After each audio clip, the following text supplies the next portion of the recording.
Assalamualaikum warahmatullahi wabarakatuh. Telah sampai kepada saya sebuah video pendek di mana Ustaz Wadi Anwar memberi pesanan serta nasihat yang bagus tentang hati-hati memilih guru. Ayuh kita tonton, kemudian saya berikan ulasan dan react. Sebelum itu, seperti biasa, ingin saya minta para penonton yang dirahmati Allah sekalian untuk menjaga adab dan akhlak apabila menulis komen. Ayuh kita jadikan video-video ulasan, video-video react ini sebagai satu case study untuk menambah ilmu dan meningkatkan kematangan kita dalam beragama.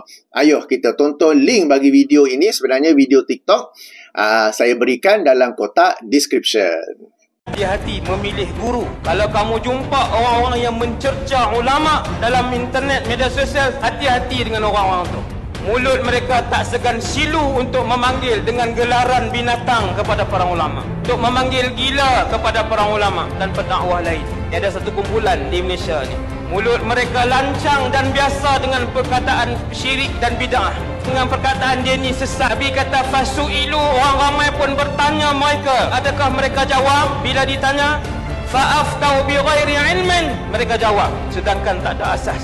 Nabi kata dekat dengan kiamat kamu akan tengok suasana ini. Hadis ni riwayat Imam Bukhari dan Muslim. Ketika kepala-kepala jahil ini diikuti, diangkat untuk menjawab soalan. Mereka jawab soalan-soalan tu dengan berani. Sudahlah jawab, boleh salahkan orang agama pula. Berani menyalahkan pula. Ni salah, jangan ikut dia ni. Dia yang tak ada asas agama, dia berani jawab dan menyalahkan. Dia sebut pula nama ulama-ulama lain. Penutup kepada hadis ni dua perkataan. Nabi kata fadallu, mereka sesat. Tak jawab-jawab ni. Wa adallu, dan mereka menyesatkan orang lain. Baiklah, kita sudah pun menonton dan mendengarnya. Ya, baik.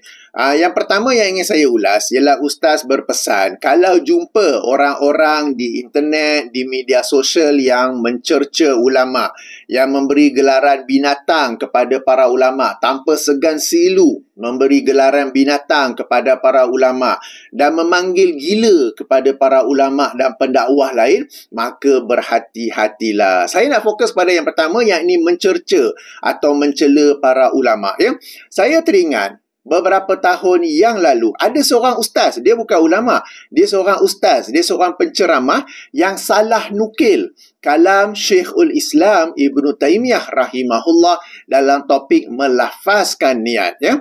Jadi Syekhul Islam Ibnu Taimiyah confirm seorang ulama, dan sekarang ini kita sedang bincang tentang seorang penceramah yang salah nukil. Lalu dia salah nukil, apa yang kata? Dia kata Syekhul Islam Ibnu Taimiyah rahimahullah memfatwakan boleh dijatuhkan hukuman bunuh ke atas orang yang membaca lafaz niat. Lafaz niat ni maksudnya lafaz niat solat lah. Usalli fardu zuhri arba'a raka'atin adaan makmuman lillahi ta'ala, sebagai contoh kan, bagi solat fardu zuhur berjemaah. Okay? Lalu video tersebut, perkara itu telah pun tersebar di media sosial. Lalu ia dibetulkan oleh Ustaz Salman Ali. Okay, kemudian penceramah yang sama membela dirinya dengan membaca kalam Ibnu Taimiyah tersebut. Kemudian Ustaz Salman Ali sekali lagi membetulkan. Okay? Tapi sayang sekali dan menghairankan, akhirnya kesemua video tu macam ada 2-3 lah saling berbalas. Saya suka sebenarnya sebab ia adalah perbincangan ilmiah yang bagus. Telah diturunkan oleh pihak YouTube kerana adanya copyright strike daripada pihak multimedia. Pihak media, penceramah yang pada asalnya salah nukil kalam Ibnu Taimiyah itu, ya. Padahal jika kebenaran, jika fakta yang benar, jika nukilan yang benar ada di sisi penceramah yang pada asalnya menukil fatwa itu, maka kenapa nak copyright strike? Kenapa nak minta pihak YouTube menurunkan video itu? Tetapi beliau ataupun pihak medianya telah pun melancarkan copyright strike kepada, dan pihak YouTube pun telah pun menurunkan video itu sehingga kita tidak dapat lagi menontonnya, ya. Tapi secara ringkasnya, sebab saya tu sempat tonton. Secara ringkasnya, yang dikatakan Yang difatwakan oleh Imam Ibn Taymiyah bukanlah melafazkan niat, tetapi menjaharkan niat, melafazkan niat secara kuat. Saya bagi contoh. Sekarang ni saya sedang bercakap, di hadapan saya ialah phone. Saya buat video guna phone saja, forward facing phone camera, okay? Forward facing selfie camera, okay? Tanpa mikrofon kan, tanpa apa-apa. Lalu melafazkan niat ialah secara sir, sekadar diri sendiri yang dengar. Sehingga cakap, sehingga dengar kan. Usalli fardu zuhri arba'a raka'atin. Okay? Itu melafazkan niat. Menjaharkan niat ialah cakap dengan kuat sebagaimana saya sedang cakap sekarang ni. Usalli fardu zuhri arba'a raka'atin sehingga sekian-sekian kan. Dan orang yang menjaharkan lafaz niat tu bukan itu saja kesalahannya. Ada juga beberapa kesalahan yang lain. Dan itulah yang difatwakan boleh dijatuhkan hukuman bunuh oleh Syekhul Islam Ibn Taymiyah rahimahullah. Okey, jadi sekarang ini salah nukil, salah nukil kalam para ulama, salah nukil perkataan ulama, kemudian disebarkannya kepada masyarakat dengan cara yang negatif. Itu sebenarnya adalah juga satu bentuk celaan kepada ulama. Adalah juga satu bentuk cercaan ke atas ulama. Cercaan ke atas ulama bukan saja kita sebut perkataan-perkataan yang tidak baik, yang kotor, yang berbentuk celaan kepada ulama, tetapi juga berlaku dalam bentuk menukil fatwa, kalam, pendapat ulama tersebut secara salah, kemudian menyebarkannya kepada orang awam, supaya orang awam pun berburuk sangka ataupun bersalah sangka terhadap ulama tersebut. Ini adalah satu bentuk celaan juga. Jadi kena hati-hati dengan penceramah itu. Saya tak berapa ingat nama dia lah. Okey. Okey, kedua, itu yang pertama salah nukil. Yang kedua ialah menukil dengan tepat, menukil dengan betul kalam ataupun pendapat seorang ulama, kemudian membincangkan apakah ia satu pandangan yang kuat atau lemah. Membincangkannya antara beberapa pendapat yang ada, berarti isu tu ada khilaf. Lalu ada beberapa pendapat, kemudian seseorang itu membincangkannya dengan ilmiah, dengan kaedah-kaedah ilmiah, kemudian menguatkan satu pendapat ataupun berkata pandangan ini adalah lemah, pandangan ini adalah tidak tepat. Ini bukanlah satu cercaan, ini bukanlah satu celaan, tetapi ia adalah perbincangan ilmiah, ia adalah diskusi ilmiah, ia adalah intellectual discourse, dan ini bukan satu celaan ya. Inilah yang penting. Kalau di awal video tadi saya kata dalam rangka untuk memandaikan dan mematangkan umat, sebahagian umat Islam dia tak biasa benda macam ni. Kalau kita kata je pandangan imam ini tidak tepat ataupun pandangan ini lemah, oh tengok tu dia mencela ulama, tengok tu dia menghina ulama. Okey, bukan. Ini adalah perbincangan ilmiah biasa-biasa saja. Ada juga dalam isu lain, ulama yang dalam isu A dikatakan pendapatnya tidak tepat, tetapi dalam isu B pendapat dia yang tepat, pendapat ulama lain pula yang tidak tepat. Jadi ini intellectual discourse yang biasa dalam dunia ilmu, bukan sahaja dalam bidang agama, tetapi juga dalam bidang-bidang yang lain. Dan ini bukanlah satu bentuk celaan, bukanlah satu bentuk cercaan ke atas para ulama. Celaan dan cercaan itu sebagaimana kes pertama yang saya bagi contoh. Contoh tu bukan fiksyen tau, kisah benar, di mana seseorang itu menukil secara salah kalam ulama itu, menukil secara salah fatwa ataupun pandangan ulama, lalu menyebarkannya dalam rangka untuk merendahkan, untuk menghinakan ulama tersebut. Itu barulah celaan, itu barulah cercaan ya. Okey, jadi kalau jumpa, tadi Ustaz sebut ya, kalau jumpa orang di internet, di media sosial yang mencerca ulama, yang ni saya dah bahas. Kedua, tanpa segan silu memberi gelaran binatang kepada para ulama. Yang ini saya muskil. Sebab setahu saya di Malaysia ni hanya ada seorang penceramah tu saja yang guna perkataan binatang. Dia seorang je saya kan. Tak apalah, tak nak sebut lah kan. Siapa faham lah. Sebab macam video saya sebelum ni, saya dah kata itu menjadi trademark bagi penceramah itu ya. Sampai kalau tak payah sebut nama dia, kita sebut perkataan yang biasa dia sebut, antaranya ialah binatang, orang boleh kenal siapakah penceramah itu. Jadi nasihat Ustaz Wadi ni okey. Dan yang ketiga, memanggil gila kepada ulama dan pendakwah lain. Ada ke sesiapa lain yang panggil gila kepada para ulama ataupun pendakwah yang lain. Saya tak pasti pula ya. Apa? Jadi ini ulasan saya terhadap perkara pertama yang disampaikan oleh Ustaz. Kedua, Ustaz juga menyebut, saya nukil ya, ada satu kumpulan di Malaysia ini, mulut mereka lancang dan biasa dengan perkataan syirik dan bid'ah. Okey, yang ini saya maklum. Okey, para penonton yang dirahmati Allah, merupakan kewajipan setiap Muslim, baik dia seorang yang dalam bidang agama atau bukan agama, untuk saling memperingatkan tentang perkara yang boleh membawa kepada syirik dan perkara yang boleh membawa kepada bid'ah. Sama ada ia syirik yang betul ataupun menghampiri syirik, kita perlu saling mengingatkannya. Sama ada ia adalah perkara bid'ah yang confirm atau perkara yang mendekati bid'ah, kita mesti saling memperingat antara satu sama lain. Merujuk kepada syirik, kalau kita ingat dalam surah An-Nisa ayat 48 dan juga ayat 116, Allah Subhanahu Wa Taala telah menerangkan bahawa syirik ini adalah satu dosa yang tidak diampunkannya. Berarti jika seseorang itu mati dalam keadaan mensyirikkan Allah dengan sesuatu akidah ataupun perbuatan, maka ia tidak akan diampunkan oleh Allah Subhanahu Wa Taala. Dan dalam ayat 72 surah Al-Maidah pula, Allah menerangkan bahawa diharamkan syurga ke atas orang yang melakukan syirik. Dan ingat, syirik ini bukan sekadar sembah pokok, bukan sekadar sembah batu, tetapi boleh berlaku dalam pelbagai bentuk yang lain ya.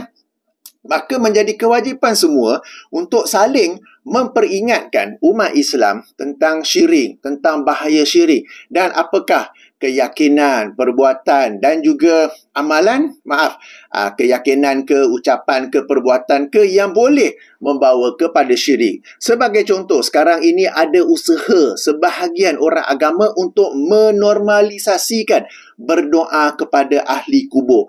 Mereka bukan berdoa kepada Allah dengan bertawasul kepada orang mati, tetapi benar-benar berdoa kepada orang mati itu. Wahai Syekh, bantulah aku. Wahai Tuan Guru, bantulah aku. Wahai Muhammad, bantulah aku. Bila kita kata ini salah, ini syirik, apabila hendak berdoa, berdoalah kepada Allah.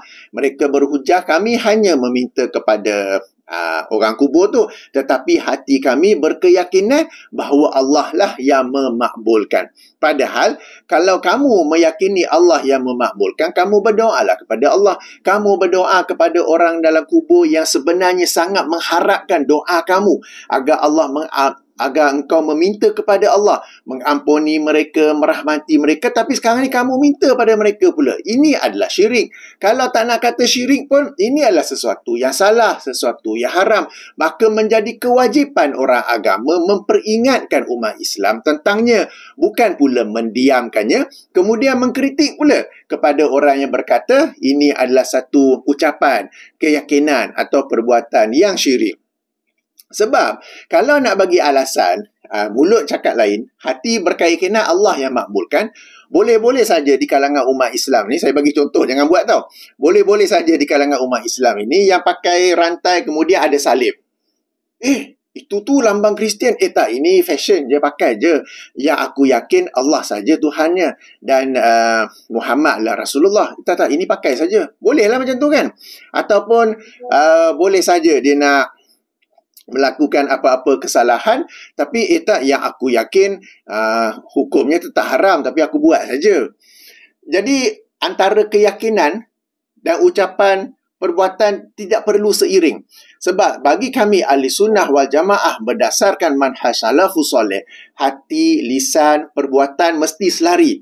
Sebab iman itu ialah pembenaran dengan hati yang dibuktikan dengan lisan dan perbuatan. Dan iman itu boleh bertambah dan berkurang.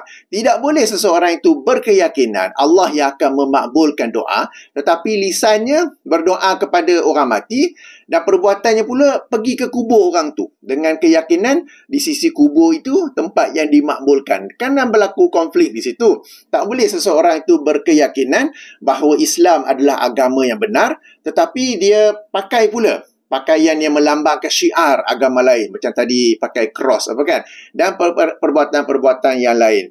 Jadi ini adalah satu alasan yang saya sebut dalam video-video sebelum ini. Ni nak kelentong tipu diri sendiri saja kan. Jadi kembali kepada syirik, memandangkan ia adalah dosa yang tidak diampuni oleh Allah apabila seseorang itu meninggal dunia dalam keadaan mensyirikkan Allah. Apabila seseorang itu pernah mensyirikkan Allah, kemudian dia pun dapat tahu itu adalah syirik, lalu dia pun berhenti, bertaubat dan tidak melakukannya, itu diampuni oleh Allah Subhanahu Wa Taala. Yang tidak diampuni ialah dia mati dalam keadaan masih mensyirikkan Allah. Maka itu adalah dosa yang Allah tidak akan ampuni dan diharam syurga ke atasnya. Sila rujuk surah keempat, surah An-Nisa ayat 48 dan ayat 116. Juga rujuk surah Al-Ma'idah surah kelima ayat 72. Memandangkan ini satu isu yang besar dan merupakan fundamental dalam Islam, yang ini mentauhidkan Allah dan menjauhi semua bentuk syirik, menjauhi semua bentuk taghut.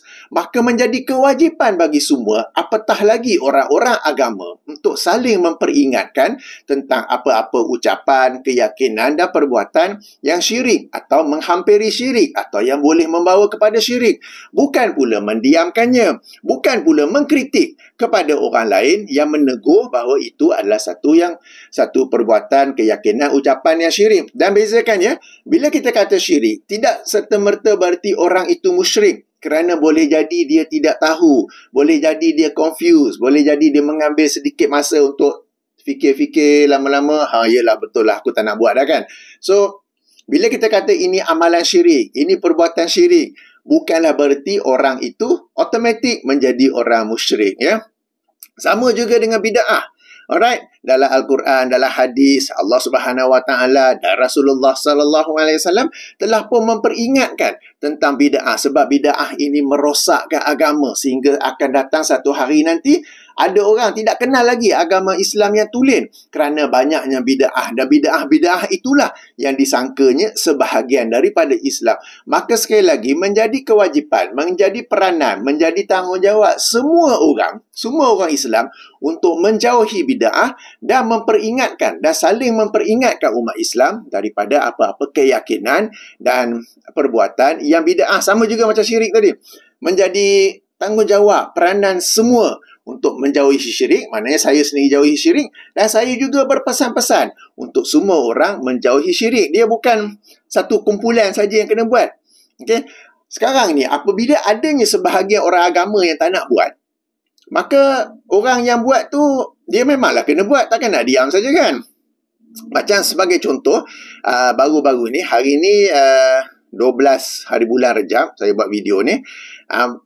Beberapa hari lepas ada seorang, tak silap saya seorang kot, dengan confident yang membuat video menerangkan bahawa 10 Rejab, malam 10 Rejab ini adalah malam yang memiliki keutamaan yang disebut sebagai malam maghfirah, malam keampunan.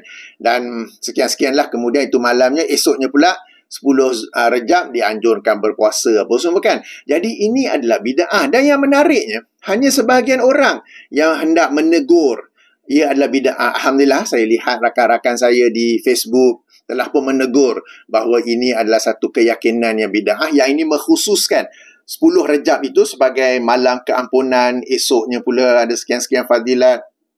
Okey, padahal kalau kita hendak meraih keampunan Allah Subhanahu Wa Taala, ia bila-bila masa saja. Bila-bila masa kita sedar bahawa kita ni telah berdosa, kita ni telah buat salah, kita boleh minta keampunan Allah Subhanahu Wa Taala tanpa perlu tunggu 10 Rejab. 10 Rejab tidak ada apa-apa keistimewaan padanya. Tidak ada dalil yang menerangkan keistimewaannya. Bahkan orang yang buat video tu pun dia kata para ulama kata.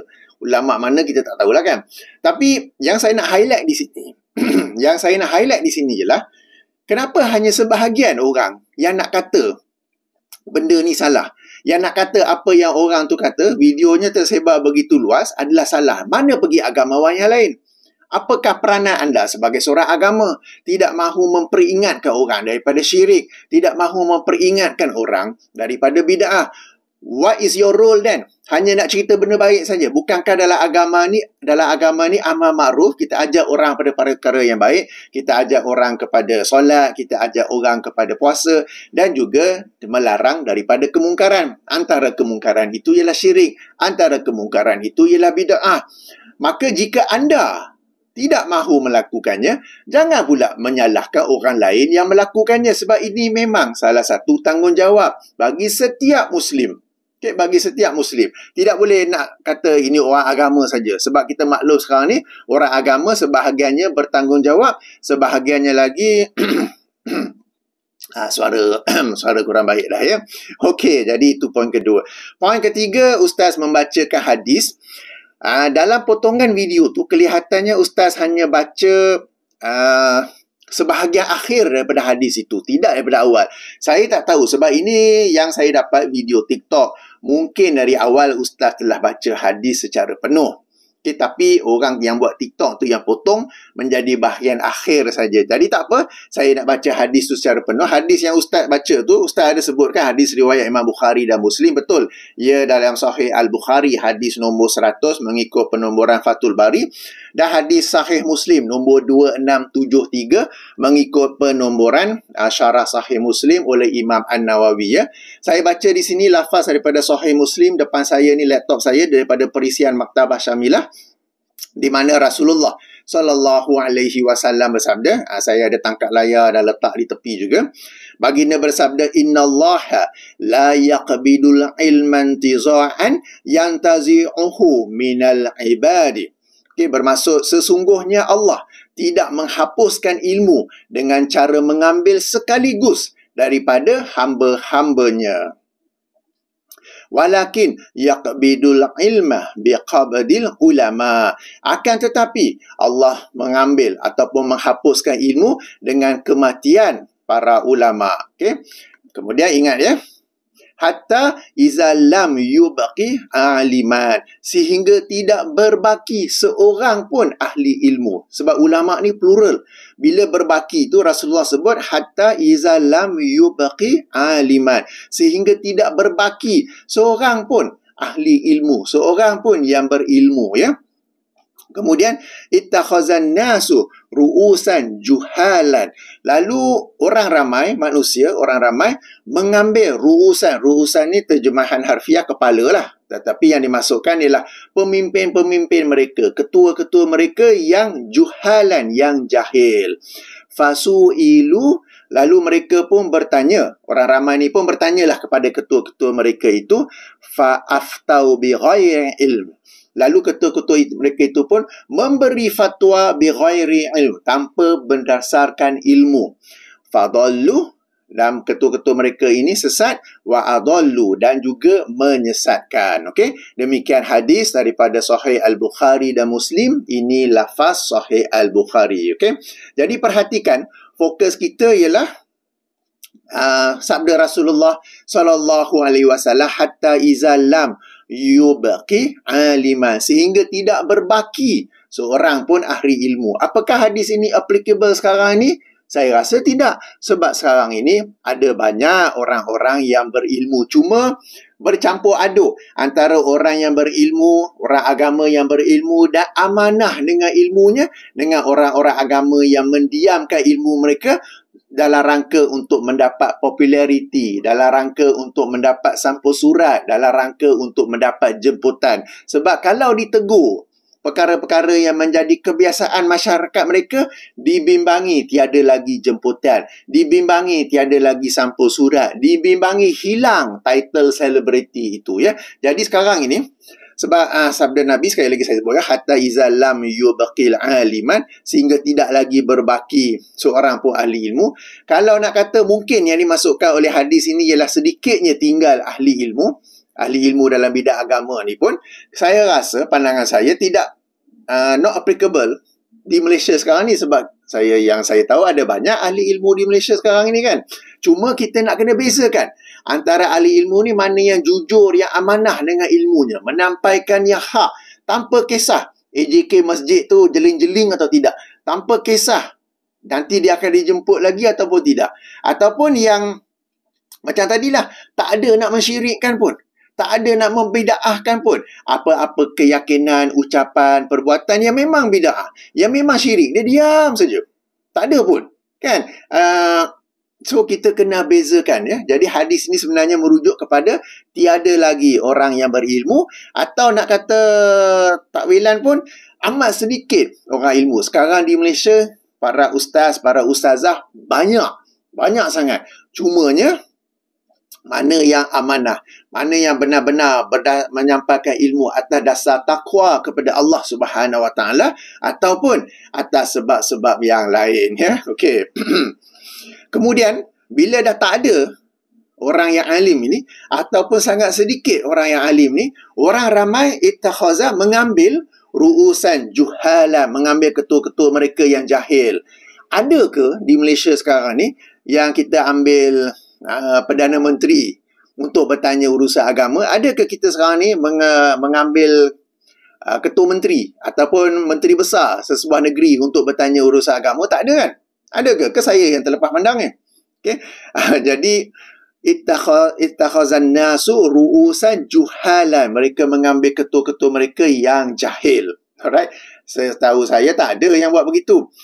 Kalau sebut Perdana Menteri pun baru-baru ni hangat dalam isu Ashabul Kahfi dan Kristian apa semua kan. Jadi itu setelah pun ramai yang berbicara tentangnya. Saya pun ada buat video tentangnya. Tapi kita tidak mengambilnya sebagai untuk bertanya urusan agama. Itu PMX yang menyampaikannya dalam satu ucapan kepada staf beliau apa kan. Okey, tak apa, itu pembincangan tepi, ya. Lalu sekarang ni hadis ni sebut orang ramai mengambil ketua-ketua mereka yang jahil. Lalu apa mereka buat? Fasu'ilu fa'aftau bi ghairi ilm. Lalu mereka bertanya dan ketua-ketua itu pun memberi fatwa. Ingat, ya, kalau kita dengar tadi ustaz tak sebut perkataan fatwa. Ada beza. Fatwa ni tuan-tuan puan ialah penjelasan isu agama yang orang ramai tidak tahu. Fatwa ni bukanlah solat fardu 5 kali sehari, Zuhur 4 rakaat, puasa Ramadan wajib. Itu bukan fatwa. Fatwa ni perkara-perkara yang orang ramai tidak tahu. Sebagai contoh, bank susu ibu ke, bank susu untuk bayi ke, perkara-perkara yang macam baru ni saya dah buat video juga tentang hukum merokok ke, hukum vape ke, kan. Jadi itu orang ramai tak tahu. Jadi itu barulah fatwa. Okay, sekarang ni ada tak ketua-ketua, tak tahulah nak sebut sultan ke, raja ke, Perdana Menteri ke, menteri besar ke, ketua jabatan ke, yang memberi fatwa? Tak ada kan? So this doesn't apply at this moment. Hadis ini memang merujuk pada akhir zaman di mana tidak ada lagi orang yang berilmu dan orang ramai mengambil ketua-ketua mereka, pemimpin-pemimpin mereka untuk mereka bertanya dan pemimpin itu yang memberi fatwa. Sekarang ni tidak ada. Kita ada pemimpin dan bagi setiap negeri ada mufti-muftinya dan mufti itulah yang memberi fatwa. Meskipun ada mufti yang memberi fatwa yang kita tak setuju, kita bahas secara beradab juga kan. Saya pun ada buat video juga soalan kepada mufti ke apa kan. Tapi tidak saya menggunakan perkataan celaan ataupun cercaan. Jadi sekali lagi, hadis ini merujuk pada akhir zaman tetapi tidak apply di Malaysia sekarang ini. Fadallu, maka mereka ni sesat, wa adallu, dan juga menyesatkan. Maka ini adalah hadis yang sahih, merujuk kepada suasana akhir zaman. Cuma ia bagi penilaian saya not applicable yet in Malaysia right now. Ia tidak tepat untuk dirujuk ataupun diaplikasikan kepada suasana kita di Malaysia sekarang ini. Dan ini sebenarnya yang saya nak react kepada Ustaz Wadi Anwar. Beliau membaca hadis yang sahih tetapi pada pandangan saya aplikasi salah sebab ia tidak merujuk kepada Malaysia sekarang ni. Kenapa? Saya ulangi baik, ya. Sekarang ini di Malaysia ada banyak orang yang berilmu.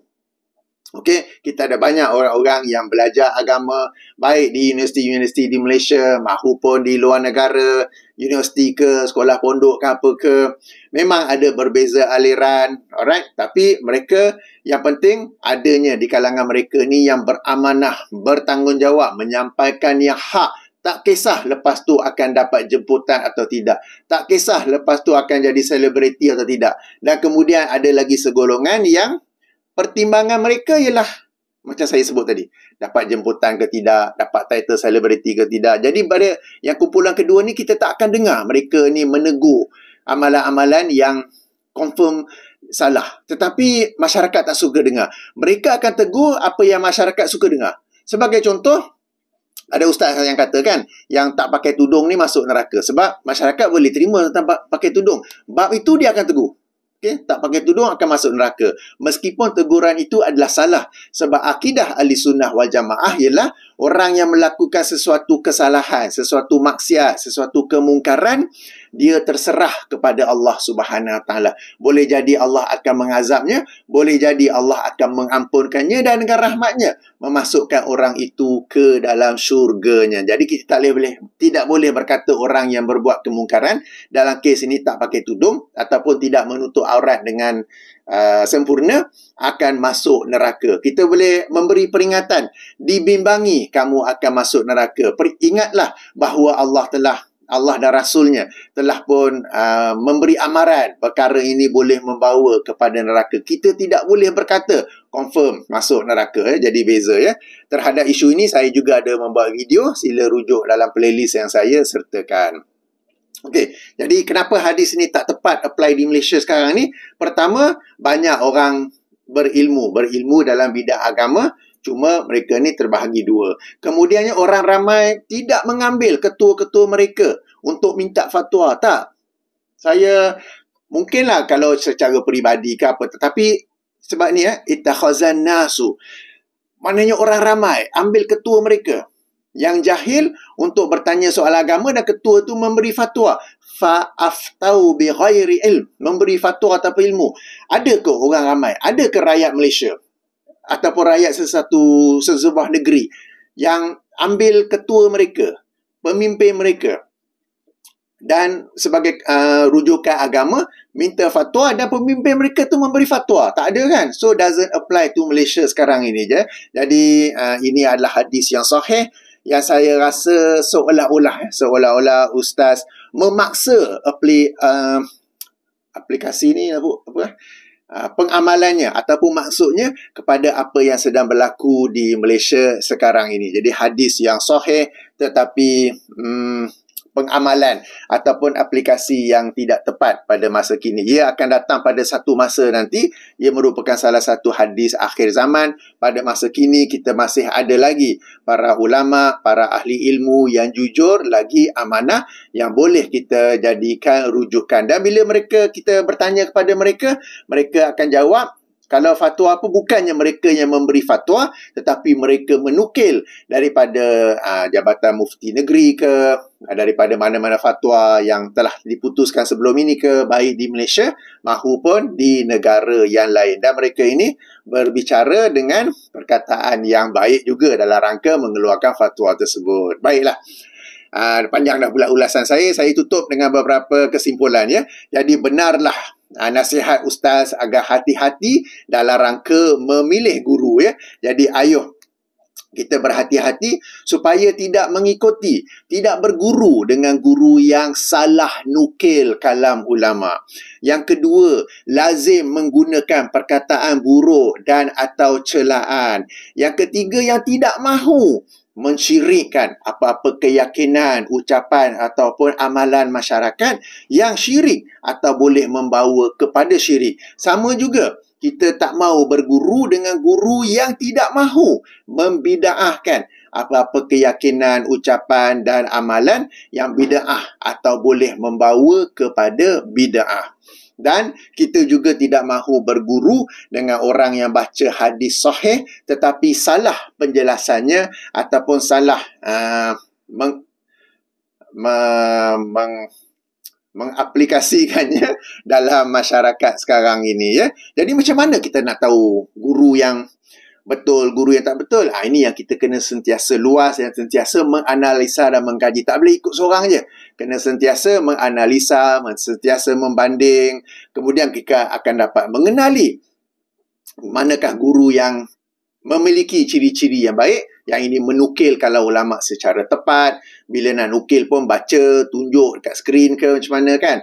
Tidak menggunakan perkataan-perkataan yang buruk atau celaan.